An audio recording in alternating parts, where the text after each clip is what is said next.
Hello' নমস্কাৰ সকলোকে। আজি মই আপোনালোকৰ আগত লোকেল চিকেন মইনো কেনেকৈ বনাইছোঁ তাকে দেখুৱাব লৈছোঁ। এয়া এখন কাঁহীত মই লোকেল চিকেন লৈছোঁ আৰু ইলাচি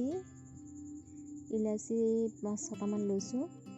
তাৰপিছত লং তেনেকুৱা 4-5টামান লৈছোঁ, দালচেনি 2ডোখৰ লৈছোঁ, তেজপাত 2 খিলা, পিঁয়াজ 3টা আৰু আলু 3টা 2ডোখৰ কৰি লৈছোঁ।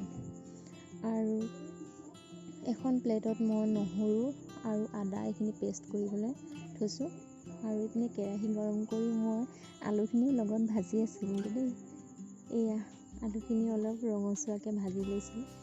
এইখিনি আপোনালোকক দেখুওৱা নাই আৰু চবেই জানেই, আগতীয়াকৈ ভাজি লৈছোঁ আলুখিনি।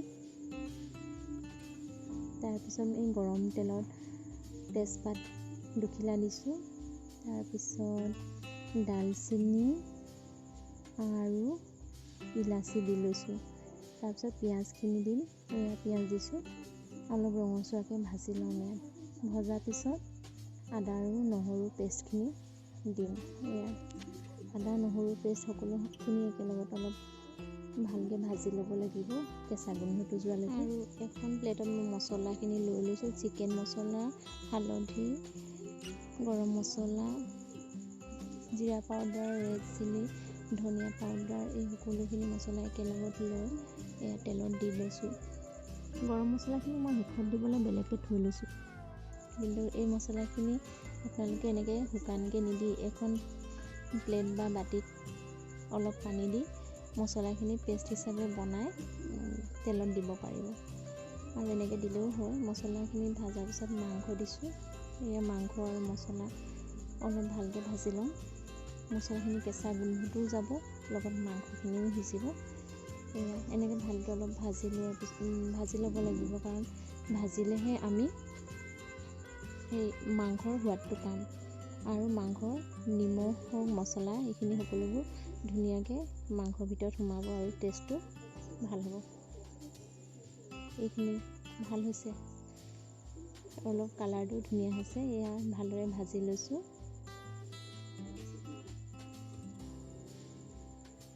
আৰু এতিয়া এই ভাজি ৰখা আলুখিনি ইয়াতে দি দিওঁ। এইখিনি আলু মছলা আৰু মাংসখিনি আৰু অলপ সময় ভাজিব লাগিব।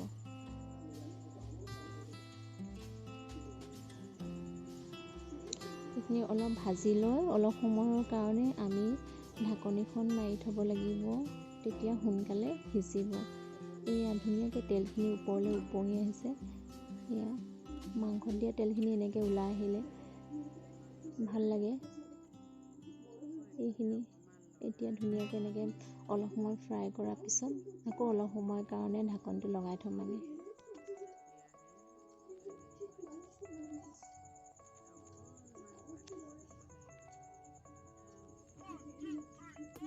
এয়া এতিয়া আৰু অলপ ভাল হৈছে, মাংসখিনি সিজিছে অলপ। এনেকৈ অলপ সময় লৰাই থাকি যেতিয়া মাংস আৰু আলুখিনি অলপ সিজিব, তেতিয়া আমি পানী দিব পাৰিম। পানীখিনি আন্দাজমতে দিম। আৰু এনেকৈ ড্ৰাইকৈ খাম বুলি ক'লেও খাব পাৰিব, কিন্তু আৰু অলপ সিজিব লাগিব ড্ৰাইকৈ খাম বুলি ক'লে। এতিয়া পানী দিছোঁ, পানীখিনি নিজৰ আন্দাজমতে দিব, কিমান জোল খায়। আৰু এই পানীখিনি দিয়াৰ পিছত অলপ সময় ভালদৰে লৰাই আকৌ অলপ সময়ৰ কাৰণে আমি ঢাকনখন লগাই থ'ব লাগিব।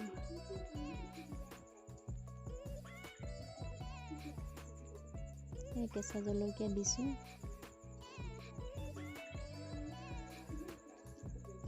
অলপ উতলাৰ পিছত ঢাকনখন খুলি এয়া ভালদৰে লৰাব লাগিব। লৰোৱাৰ পিছত ইয়াত গৰম মছলা দিব লাগিব।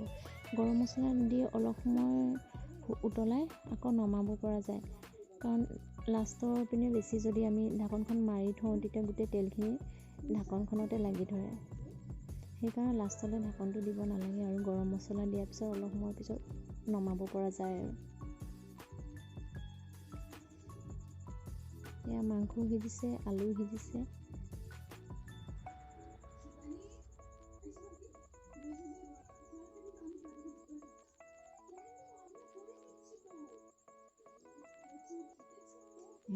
এয়া মাংসখিনি ৰেডি হৈছে আৰু খাব পৰা যাব। আপোনালোকে মোৰ ভিডিঅ'টো চাই কেনেকুৱা পালে, মাংস বনোৱা ৰেচিপিটো যদি ভাল পায় তেনেহ'লে লাইক কমেণ্ট কৰিব, আৰু যদি নতুন হয় মোৰ চেনেলৰ তেন্তে ছাবস্ক্ৰাইব কৰিব বুলি আশা ৰাখিলোঁ। মোৰ চেনেলৰ এই ভিডিঅ'টো চোৱাৰ বাবে ধন্যবাদ।